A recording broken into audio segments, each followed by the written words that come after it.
my neighbor? And Jesus answered and said, a certain man went down from Jerusalem to Jericho and fell among thieves, who would strip him of his raiment and rooted him, and departed, leaving him half dead. And by chance there came down a certain priest that way, and when he saw him, he passed by on the other side. And likewise, a Levite, when he was at the place, came and looked on him and passed by on the other side. But a certain Samaritan, as he journeyed, came where he was, and when he saw him, he had compassion on him. And he went to him and bound up his wounds, pouring in oil and wine, and set him on his own beast, and brought him to an inn, and took care of him.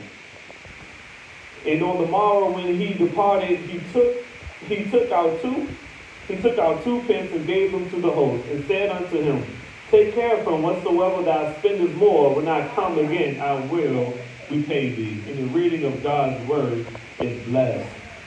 Amen. You may be seated on this morning. Amen. And you see in our scriptural text, Jesus is essentially teaching on love, and teaching this Good Samaritan exactly what love is, what it means, and exactly what it means to love thy neighbor. And within the text, a lawyer came up, as any good lawyer would, and tried to find loopholes within the text when it says that you must love thy God with all thine heart, with all that's within you. You must love thy neighbor as thyself. But just like any good lawyer would do, he went to find the loopholes within the text. But how do you know that with love there is no loopholes? There is no loopholes when you love someone. And love is an action word that must be displayed. But many times when we think of love, we think of love having loopholes. And we think of love as being a but and rather than a and. What do I mean by that? We say, I love him, but he can't hold a job.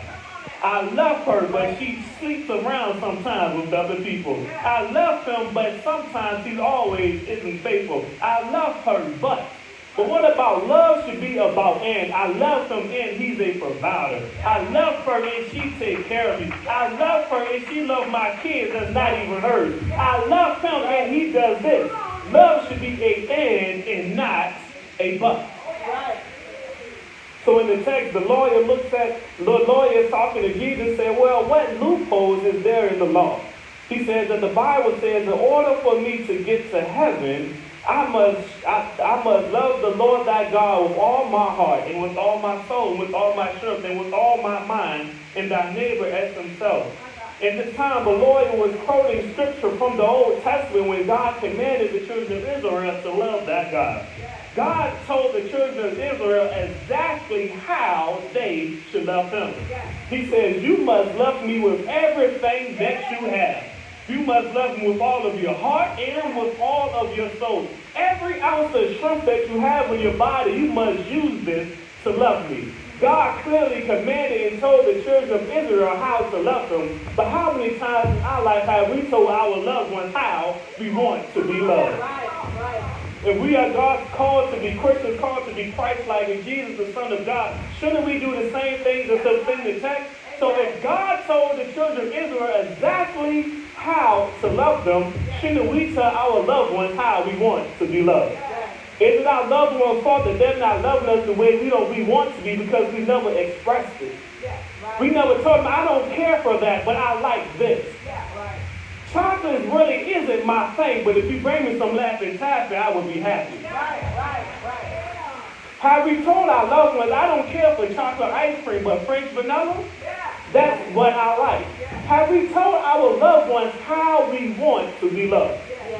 Truth is that nobody in this room is a mind reader and can guess what's going on in your mind. Sometimes you can send all the subliminal message you want. Sometimes you can think that you're being as clear as possible, but until you sit down and say, this is how I want to be loved, your loved ones will never know exactly the type of love that you want or that you are looking for. And since God told them how to love him, we should do the same thing. And so as you go on in the text, and it says that you should love thy God with thy heart, with thy soul, and all thy strength, and with all thy mind. The next part, it says you should love thy neighbor as thyself. Now I became curious. How can you even love your neighbor as yourself if you don't even have self-love? How can you show love to other people if you don't have love for yourself? Some things about you can't change, but you have to learn how to love every ounce of your own being before you can love somebody else. I can't properly love my wife if I don't love myself. Because the Bible says I must love them as I love myself. So if I don't love myself, how can I love her? If you don't love yourself, how can you love your spouse? Have you ever noticed that sometimes when you're feeling down or feeling bad about yourself, that displays in how the relationships that you have with other people?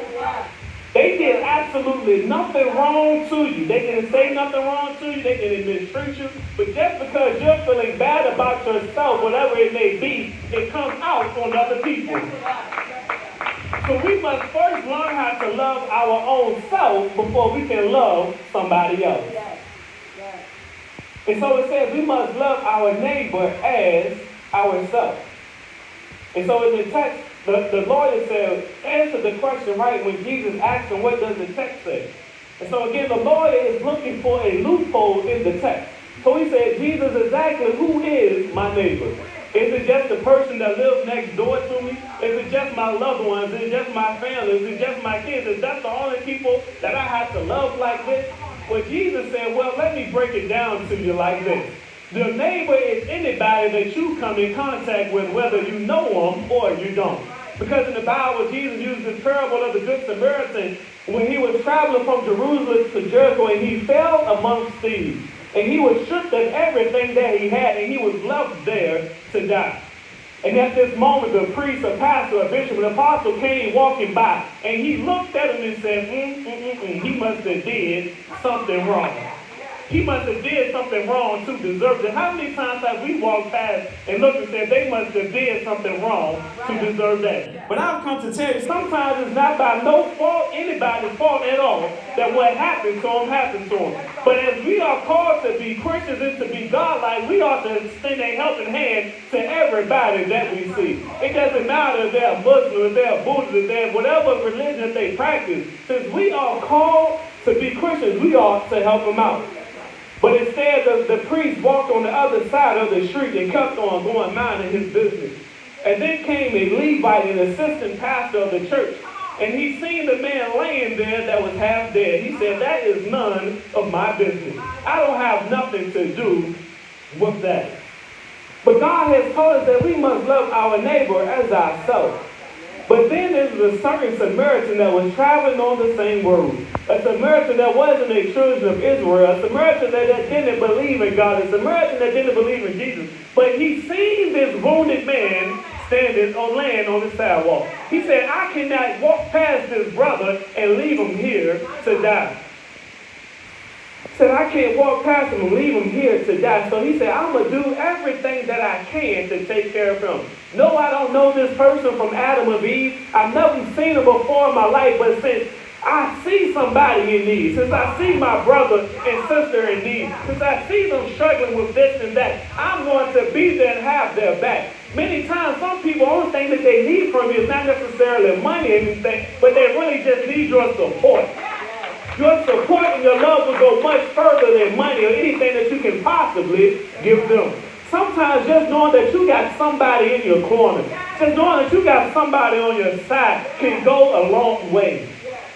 So the Good Samaritan, he took care of this wounded man.